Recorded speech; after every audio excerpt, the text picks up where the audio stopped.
अब सबसे पहले जिस सवाल की हम बात करेंगे ये इंट्यूट के अंदर आया हुआ है, इस कंपनी के अंदर, और इस सवाल का नाम है check if a string is a palindrome. अब पैलिंड्रोम शब्द जिसने पहली बार सुना है, इसका मतलब होता है वो शब्द जो सामने से भी वैसे ही दिखते हैं और आखिर से पढ़ें तो भी वैसे ही दिखते हैं। जैसे अगर हम रेस कार का एग्जाम्पल लें तो शुरुआत से पढ़ें तो पहले आर आएगा, फिर ए आएगा, फिर सी आएगा, फिर ई आएगा, फिर सी आएगा, फिर ए आएगा, फिर दोबारा आर आएगा। और अगर पीछे से पढ़ें तो भी ये सेम लेटर्स का कॉम्बिनेशन रिपीट होता है।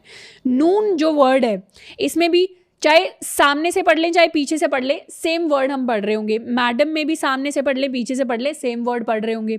अब पैलिंड्रोम्स नंबर्स भी हो सकते हैं, जैसे 1 2 2 3 2 2 1, तो इस सामने से आए या हम पीछे से आए, सेम रिपीटेशन होता है। तो ऐसी स्ट्रिंग्स को हम पैलिंड्रोम का नाम देते हैं। और हमारे लिए सवाल ये है कि हमें कोई स्ट्रिंग दी होगी और हमें बताने की क्या वो स्ट्रिंग एक पैलिंड्रोम है या नहीं है। अब एग्जाम्पल के तौर पर हम अपनी ये वाली स्ट्रिंग ले लेते हैं, रेस कार। अब इस स्ट्रिंग के अंदर हमें क्या करना है, पैलिंड्रोम ढूंढने का सबसे सिंपल तरीका ये होता है कि आप स्ट्रिंग को आधे हिस्से में बांट लें और फिर सामने वाले फर्स्ट लेटर को लास्ट से कंपेयर कर लें, सेकंड को सेकंड लास्ट से कंपेयर कर लें, थर्ड को थर्ड लास्ट से कंपेयर कर लें, जब तक मिडिल पॉइंट पे हम नहीं पहुंच जाते। और अगर सेम आ रहे हैं और हम मिड पे भी आ गए तो मतलब हमारी स्ट्रिंग पैलिंड्रोम है। जैसे यहाँ पे इस आर को हम कंपेयर करेंगे इस लास्ट लेटर के साथ, तो ये दोनों लेटर्स जो हैं वो सेम है। उसके बाद नेक्स्ट कंपैरिजन होगा सेकंड लेटर का सेकंड लास्ट के साथ, ये दोनों भी सेम है। फिर कंपैरिजन होगा थर्ड का थर्ड लास्ट के साथ, ये दोनों भी सेम है। फिर हमारे पास सिंगल एलिमेंट रह गया है तो इसका इसी के साथ कंपैरिजन कर देंगे, ये भी सेम है। तो यहाँ तक बेसिकली हम अपना लूप रन करेंगे जिसमें फर्स्ट हाफ और सेकंड हाफ को हम कंपेयर करेंगे, और अगर उनके जो लेटर्स हैं वो हमारे सेम आते चले गए तो उस केस में हमारा जो शब्द है वो एक पैलिंड्रोम है। अगर ऐसा नहीं होता तो हमारे पास जो वर्ड है वो एक पैलिंड्रोम नहीं है। जैसे नॉन पैलिंड्रोम के एग्जाम्पल में हम लिख सकते हैं RACPAR। तो इसमें सबसे पहले हम कंपेयर कर रहे होंगे आर को आर के साथ, ये सेम हो जाएगा। उसके बाद कंपेयर करेंगे ए को ए के साथ, ये भी सेम हो जाएगा। पर फिर कंपेयर कर रहे होंगे सी को पी के साथ, जब इन दोनों का कंपैरिजन होगा तो ये सेम नहीं होगा, तो हमारा ये जो वर्ड है ये एक पैलिंड्रोम नहीं है। इस तरीके के एक वर्ड्स हमारे पास पैलिंड्रोम आ जाएंगे। इसके लिए लॉजिक कैसे बनेगा, लॉजिक में बस एक सिंपल सा लूप चलेगा। लूप कहाँ से चलेगा, इंडेक्स 0 से लेकर हमारे हाफ स्ट्रिंग तक।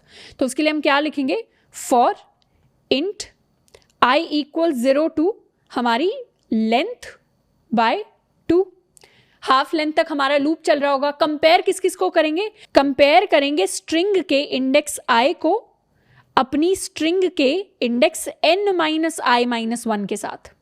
कैसे पता चला n-i-1, रेस कार का हम एग्जाम्पल ले लेते हैं अपने इस वर्ड का, RACECAR। इसमें जो इंडेक्स हैं वो है 0 1 2 3 4 5 6। इसके अंदर जो n हम लेंगे, n है इसकी लेंथ, टोटल लेंथ हमारे पास है 7। अब 0th इंडेक्स पर जो लेटर है उसका कंपैरिजन हो रहा है लास्ट इंडेक्स वाले लेटर के साथ। लास्ट इंडेक्स की क्या वैल्यू है, लास्ट इंडेक्स की वैल्यू n-1, यानी n-1 -0 भी इसको हम लिख सकते हैं। फिर आएगा हमारा फर्स्ट, 1 का किसके साथ कंपैरिजन हुआ, 1 का कंपैरिजन हुआ n-1 1 के साथ, क्योंकि पहले 0 माइनस हुआ था, अब एक इंडेक्स से हम और पीछे की तरफ आ रहे हैं तो -1 हो जाएगा। तो इस तरीके से कंपैरिजंस को हम एनालाइज करेंगे तो पता चलेगा कि स्ट्रिंग ऑफ i को हम हर बार कंपेयर करें स्ट्रिंग ऑफ n-i-1 के साथ, या इसको हम n-1 -i भी कह सकते हैं। n-1 तो लास्ट है, पर लास्ट से भी अब पीछे पीछे पीछे पीछे आ रहे हैं। कितना पीछे आ रहे हैं, जिस इंडेक्स के साथ कंपैरिजन चल रहा है, मतलब -i। तो इस तरीके का हमारा कुछ लूप होने वाला है। इसके लिए हम कोड भी लिख लेते हैं। कोड के अंदर सबसे पहले एक स्ट्रिंग बना लेते हैं, string str is equal to, यहाँ पे रेस कार से ही शुरुआत कर देते हैं और ऊपर बनाते हैं अपना एक function public static Boolean type का इसको बनाते हैं। यानी पैलिंड्रोम होगा तो ट्रू रिटर्न करेगा, पैलिंड्रोम नहीं होगा तो फॉल्स रिटर्न करेगा। इज पैलिंड्रोम, और इसके अंदर पास करेंगे अपनी स्ट्रिंग str। लॉजिक ये था, एक लूप चलाएंगे, तो लूप को चलाते हैं इंट i इक्वल 0 से ही लूप शुरू होगा और कहाँ तक जाएगा, i less than str dot length divided by 2 तक, और कर देंगे i प्लस प्लस। तो हाफ लेंथ तक हमारा लूप जा रहा होगा। हर बार क्या करेंगे, कंपैरिजन करेंगे दो इंडेक्सेस का। कंपैरिजन किस किस के बीच में होगा, str.char at i, यानी ith index is equal to str.char at n minus n क्या था, यहाँ पर n को अलग से लिख लेते हैं, ऑल्दो अगर आप एक्चुअल टेस्ट में लिख रहे हैं तो n अलग से लिखने की जरूरत नहीं है, क्लैरिटी के लिए लिख लेते हैं। n है हमारा स्ट्रिंग की लेंथ, तो यहाँ हो जाएगा n माइनस 1 माइनस i। अगर ये इक्वल है फिर तो नॉर्मल चीजें चलती रहेंगी, फिर तो मतलब आप अगला कंपैरिजन करिए, पहला और आखिरी इक्वल हो गया तो अब आगे वाली पोजीशन पे बढ़ के कंपेयर करो, ये दोनों भी इक्वल हो गए फिर आगे वाली पोजीशन पे बढ़ के कंपेयर करो। हमें तो वो कंडीशन चाहिए जिसमें इक्वल हो ही ना, क्योंकि उसमें अगर इक्वल नहीं हुए, जिस भी पॉइंट पे इक्वल नहीं हुए, हमें आगे कंपेयर करने की जरूरत ही नहीं, हमें वहीं पता चल जाएगा कि ये पैलिंड्रोम नहीं है। तो यहाँ पे लिख देंगे नॉट इक्वल टू। जैसे ही नॉट इक्वल टू आ गया, पता चल गया this is not a palindrome.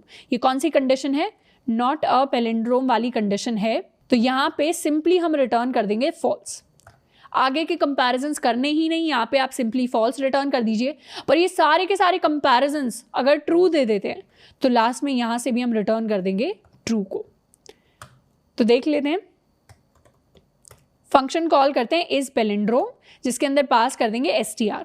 इसको कर लेते हैं सेव एंड रन। तो हमारे पास ट्रू आया क्योंकि रेस कार एक पैलिंड्रोम है। यहीं पर एक और पैलिंड्रोम अगर हम डाल देंगे नून, तो दोबारा से ट्रू आ गया। बट यहाँ पे अगर मैं एक नॉन पैलिंड्रोम डालूं, जिसे मैं अपना नाम ही डाल लेती हूँ, तो ऑब्वियसली एक पैलिंड्रोम नहीं है ये, तो इस केस में ये रिटर्न कर देगा मेरे लिए फॉल्स। तो इस तरीके से हम पैलिंड्रोम का सवाल लिखते हैं। इसकी टाइम कॉम्प्लेक्सिटी की बात करें तो हमने सिंगल लूप चलाया है, 0 से लेकर n-2 तक हमारा लूप चलेगा। तो टाइम कॉम्प्लेक्सिटी इसकी है लीनियर टाइम की, यानी बिग ऑफ n।